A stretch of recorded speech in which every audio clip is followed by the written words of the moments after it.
வணக்கம். இன்றைய முக்கிய செய்திகள். தமிழகத்தில் கூட்டுறவு வங்கிகளில் 2025ஆம் ஆண்டு மே 1ஆம் தேதி முதல் 2026ஆம் ஆண்டு பிப்ரவரி 28ஆம் தேதிக்குள் பெற்ற கடன்கள் தள்ளுபடி செய்யப்படும் என்று தெரிவிக்கப்பட்டுள்ளது. அதாவது குறு விவசாயிகளுக்கு 50,000 வரையிலான விவசாய கடன்கள் தள்ளுபடி செய்யப்படுகிறது. மேலும் சிறு விவசாயிகளுக்கு 50% வரை கடன் தள்ளுபடி செய்யப்படுகிறது என்றும் தெரிவிக்கப்பட்டுள்ளது. பாகுபாடு இன்றி அனைத்து விவசாயிகளின் பயிர்க்கடன்களை முழுவதும் தள்ளுபடி செய்ய வேண்டும் என்று தமிழக விவசாயிகள் சங்க மாநில தலைவர் வேலுச்சாமி அவர்கள் அறிக்கை வெளியிட்டுள்ளார். தமிழ்நாட்டில் 9 இடங்களில் 100 டிகிரி ஃபாரன்ஹீட் மற்றும் அதற்கு மேல் வெயில் பதிவாகியுள்ளது. ஹார்முஸ் ஜலசந்தியில் சுங்க கட்டணம் வசூலிக்கப்படாது என்று ஈரான் வெளியுறவு அமைச்சகம் தெளிவுபடுத்தியுள்ளது. பக்ரீத் பண்டிகை மற்றும் தொடர் விடுமுறை ஆகியவற்றை முன்னிட்டு தமிழகத்தில் 3505 சிறப்பு பேருந்துகள் இயக்கப்பட உள்ளதாக தெரிவிக்கப்பட்டுள்ளது. தமிழகத்தில் இன்று கோவை, திருப்பூர், நீலகிரி, ஈரோடு, சேலம், தேனி, திண்டுக்கல் மற்றும் கன்னியாகுமரி ஆகிய மாவட்டங்களில் ஒரு சில இடங்களில் கனமழை பெய்ய வாய்ப்புள்ளதாக வானிலை மையம் தகவல் தெரிவித்துள்ளது. டெல்லியில் உள்ள காவிரி ஆணையத்தின் அலுவலகத்தில் இன்று காவிரி மேலாண்மை ஆணைய கூட்டம் நடைபெறும் என்று அறிவிக்கப்பட்டுள்ளது. புதிய திரைப்படங்கள் வெளியாகி ஒரு வாரத்திற்கு 5 காட்சிகள் திரையிடலாம் என்றும், மேலும் வார இறுதி நாட்கள், பொது விடுமுறை நாட்கள், உள்ளூர் பண்டிகை நாட்களில் தினசரி 5 காட்சிகள் திரையிட அனுமதி வழங்கப்பட்டுள்ளது. நீட் முறைகேடு வழக்கில் 3 நாட்களில் NTA பிரமாண பத்திரம் தாக்கல் செய்ய உச்சநீதிமன்றம் உத்தரவிட்டுள்ளது. அதிமுக MLAக்கள் மரகதம் குமரவேல், சத்யபாமா மற்றும் ஜெயக்குமார் ஆகியோர் ராஜினாமா செய்துள்ளதால் பரபரப்பு ஏற்பட்டுள்ளது. மேகதாது அணை விவகாரத்தில் சட்ட நடவடிக்கை எடுக்க முதலமைச்சர் விஜய் அவர்கள் அறிவுறுத்தியுள்ளார். தமிழ்நாட்டில் நிலவும் சட்ட ஒழுங்கு பிரச்சினை மற்றும் பெண்களுக்கு எதிராக நடைபெறும் வன்கொடுமை உள்ளிட்டவற்றை தடுப்பது குறித்து முதலமைச்சர் விஜய் அவர்களின் தலைமையில் ஆலோசனை நடைபெற்று வருகிறது. திண்டுக்கல் மாவட்டம் கொடைக்கானலில் வனத்துறை கட்டுப்பாட்டில் உள்ள தூண்பாறை, குணா குகை, பைன் மரக்காடுகள் மற்றும் மேயர் சதுக்கம் ஆகிய சுற்றுலா தலங்களுக்கு கட்டணமின்றி காணலாம் என்று மாவட்ட ஆட்சியர் அறிவித்துள்ளார். சைதாப்பேட்டை முதல் தேனாம்பேட்டை வரை அண்ணா சாலையில் கட்டப்படும் உயர்மட்ட இரும்பு மேம்பாலம் செப்டம்பரில் திறக்க திட்டமிடப்பட்டுள்ளதாக அதிகாரிகள் தகவல் தெரிவித்துள்ளனர். தமிழகத்தில் புதிய ரேஷன் அட்டை கோரி விண்ணப்பித்து காத்திருக்கும் சுமார் 4 லட்சம் பேருக்கு அடுத்த ஓரிரு மாதங்களுக்குள் கார்டுகள் முழுமையாக விநியோகிக்க உணவுத்துறை உத்தரவிட்டுள்ளது. வருகின்ற மே 29ஆம் தேதி வரை நாடு முழுவதும் வெப்ப அலை நீடிக்கும் என்று இந்திய வானிலை ஆய்வு மையம் தகவல் தெரிவித்துள்ளது. 22 கேரட் ஆபண தங்கத்தின் விலை சவரனுக்கு ₹400 அதிகரித்து ஒரு சவரன் 1,18,240 ரூபாயாகவும், 1 கிராம் 14,780 ரூபாய்க்கும் விற்பனை செய்யப்பட்டு வருகிறது. இதனைத் தொடர்ந்து 1 கிராம் வெள்ளியின் விலை ₹295 ரூபாய்க்கு விற்பனை செய்யப்பட்டு வருகிறது. தமிழகத்தில் அனைத்து பேருந்துகளிலும் பெண்களுக்கு இலவச பயணம் வழங்குவது குறித்து அதிகாரிகளுடன் ஆலோசிக்கப்படுவதாக போக்குவரத்துறை அமைச்சர் விஜய் தமிழன் பார்த்திபன் அவர்கள் தெரிவித்துள்ளார். சென்னைக்கு குடிநீர் தட்டுப்பாடு ஏற்படாது என்று நீர்வளத்துறை செயலாளர் தெரிவித்துள்ளார். இந்தியா, அமெரிக்கா, ஆஸ்திரேலியா மற்றும் ஜப்பான் ஆகிய நாடுகளை உள்ளடக்கிய குவாட் நாடுகளின் வெளியுறவு அமைச்சர்கள் பங்கேற்கும் கூட்டம் டெல்லியில் இன்று நடைபெற உள்ளது.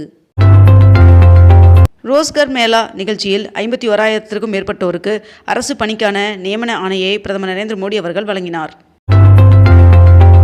மேகதாது அணை கட்டும் திட்டத்தை கர்நாடக அரசு உடனடியாக கைவிட வேண்டும் என்று தேமுதிக பொதுச் செயலாளர் பிரேமலதா விஜயகாந்த் அவர்கள் வலியுறுத்தியுள்ளார்.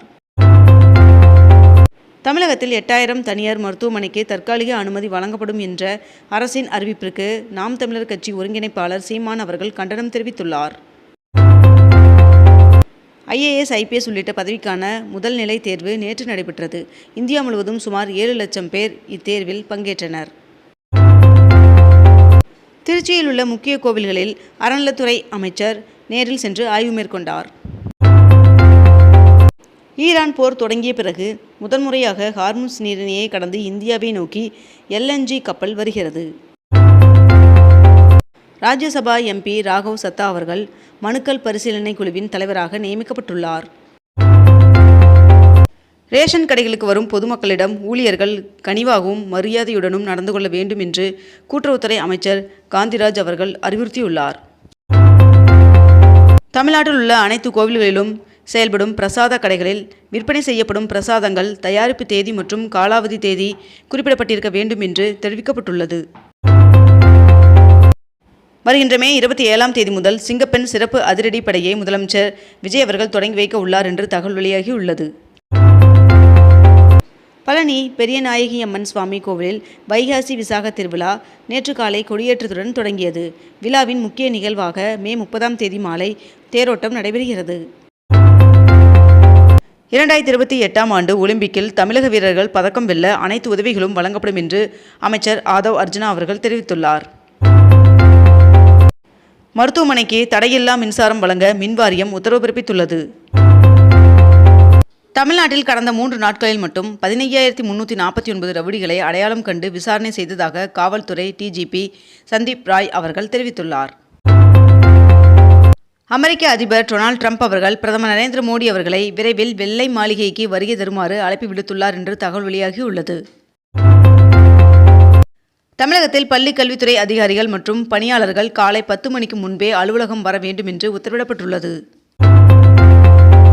மார்ச்சில் வெளிநாடு வாழ் இந்தியர்களின் நிலுவையில் உள்ள வைப்புத் தொகை 19,000 கோடிக்கும் மேல் சரிந்துள்ளதாக தகவல் வெளியாகியுள்ளது. கோவை சூலூர் அருகே 10 வயது சிறுமியின் கொடூர குற்றச்சம்பவம் தொடர்பாக 7 நாட்களில் தமிழக டிஜிபி அறிக்கை அளிக்க வேண்டும் என்று தேசிய மகளிர் ஆணையம் உத்தரவிட்டுள்ளது. தமிழகத்தில் வருகின்ற 26ஆம் தேதி வரை கனமழை பெய்ய வாய்ப்புள்ளதாக வானிலை மையம் தகவல் தெரிவித்துள்ளது. ஜூன் 21ஆம் தேதி நடைபெறும் இளநிலை நீட் மறுதேர்வு 100% பிழையின்றி நடத்தப்படும் என்று ஒன்றிய அமைச்சர் தர்மேந்திர பிரதான் அவர்கள் உறுதியளித்துள்ளார். கோவையை சேர்ந்த திமுகவின் முக்கிய பெண் நிர்வாகியான மீனா ஜெயக்குமார் அவர்கள் கட்சியிலிருந்து விலகுவதாக தெரிவித்துள்ளார். சைப்ரஸ் மற்றும் இந்தியா இடையேயான உறவை மேலும் வலுப்படுத்த நடவடிக்கை எடுக்கப்படும் என்று அந்நாட்டின் அதிபரிடம் பிரதமர் நரேந்திர மோடி அவர்கள் தெரிவித்துள்ளார். பாகிஸ்தான் வங்கதேச எல்லைகளில் ஊடுருவலை தடுக்க அடுத்த ஆண்டு ஸ்மார்ட் பார்டர் திட்டம் தொடங்கப்படும் என்று ஒன்றிய அமைச்சர் அமித்ஷா அவர்கள் தகவல் தெரிவித்துள்ளார். அமைச்சராக பொறுப்பேற்றவுடன் 144 கோடி ரூபாய் மதிப்பிலான 3 கோப்புகளில் வன்னியரசு அவர்கள் கையெழுத்திட்டார். நாட்டில் நிலவும் கடும் வெப்ப அலையின் காரணமாக மின்சார தேவை புதிய உச்சத்தை எட்டியுள்ளது. இதன் காரணமாக மின்சாரம் சிக்கனமாக பயன்படுத்துமாறு மத்திய அரசு கோரிக்கை விடுத்துள்ளது.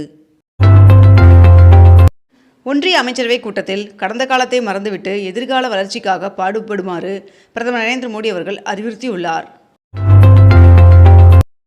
கால்நடை மருத்துவ படிப்பிற்கு வருகின்ற 25ஆம் தேதி முதல் மேற்கண்ட இந்த இணையதளத்தில் விண்ணப்பிக்கலாம் என்று தெரிவிக்கப்பட்டுள்ளது.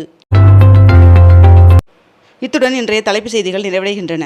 மேலும் இதுபோன்ற அண்மை தகவல்களை உடனுக்குடன் தெரிந்து கொள்ள அக்னிபூ சேனலை சப்ஸ்கிரைப் செய்து கொண்டு தொடர்ந்து இணைந்திருங்கள். நன்றி, வணக்கம்.